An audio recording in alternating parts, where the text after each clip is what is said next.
আমি হেলমেট পরলে সমস্যা, আমার হাতে জিআই পাইপ থাকলে সমস্যা।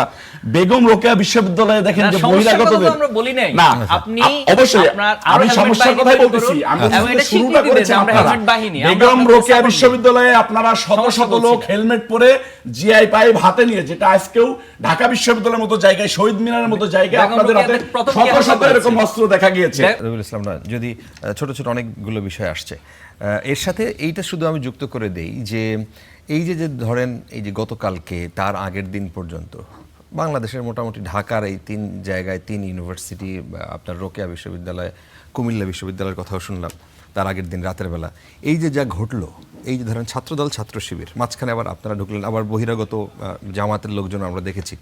তো এই যে ব্যাপারটা আসলে যদি মোটা দাগে ছাত্রদল এবং ছাত্র শিবিরের মধ্যে এটা ঘটে থাকে, জিতলো কারা আসলে? হারা জিতার কোনো কথা না। আমি প্রথমে এদিকে টিআইবি যে রিপোর্টের কথা বলছে, টিআইবি রিপোর্ট বলেছে যে 2 বছরে সবচেয়ে বেশি টাকা পাচার হয়েছে। অন্তর্বর্তীকালীন সরকার, ইউনূস সরকারের পুরো গভর্নমেন্টটা চালিয়েছে জামাত এবং শিবির আলাদাই, এটা সবাই জানে, ওপেন সিক্রেট। এই টাকাগুলো তাহলে কোথায় গিয়েছে? এবং ইসলামিক ব্যাংক থেকে, ইসলামিক ব্যাংকের কথা প্রসঙ্গ আসছে, তো ইসলামিক ব্যাংকের থেকে যে প্রত্যেকটা কর্মচারী কর্মকর্তাদের কাছ থেকে নির্বাচন কেন্দ্রিক এবং ডাকসু কেন্দ্রিক চাঁদাবাজির এস্টাবলিশ এসেছে, এটা আমরা মিডিয়াতেই দেখেছি। ওনারাও যেরকম মিডিয়াতে দেখেছে, আমরাও একই রকম করে মিডিয়াতে দেখেছি। সেই চাঁদাবাজিটার কথা কিন্তু কেউ বলতেছে না, তারা কিন্তু বলবে না।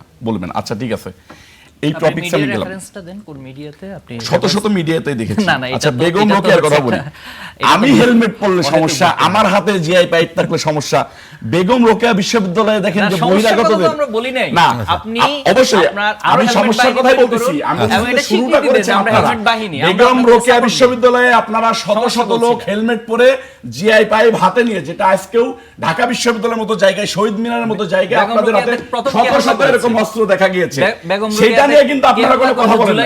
আপনারা কিন্তু বেগম রোকেয়াতে বলেছেন, বেগম রোকেয়াতে আপনারা বহিরাগতরা গিয়ে সাধারণ ছাত্রদের উপর মানে হত্যার উদ্দেশ্যে হামলা চালিয়েছেন, ছাত্রদলকে নির্যাতন করেছেন এবং আনন্দ উল্লাস করেছেন যে ছাত্রদলকে হল থেকে, মানে বেগম রোকেয়া বিশ্ববিদ্যালয় থেকে বের করে দেওয়া হলো। তার ধারাবাহিকতায় আপনারা চেয়েছেন যে সারা বাংলাদেশে একটা জায়গায় অস্থিরতা তৈরি হোক, প্রত্যেকটা ক্যাম্পাসে অস্থিরতা তৈরি হোক। এটা আপনারা ঘোষণা দিয়ে বলেছেন যে কোনো ক্যাম্পাস আমরা নিরাপদ রাখবো না। আপনাদের জোটের নেতারা প্রত্যেকটা জায়গায় বলতেছে যে বিএনপি সময় এসেছে বিএনপিকে পতন ঘটানোর।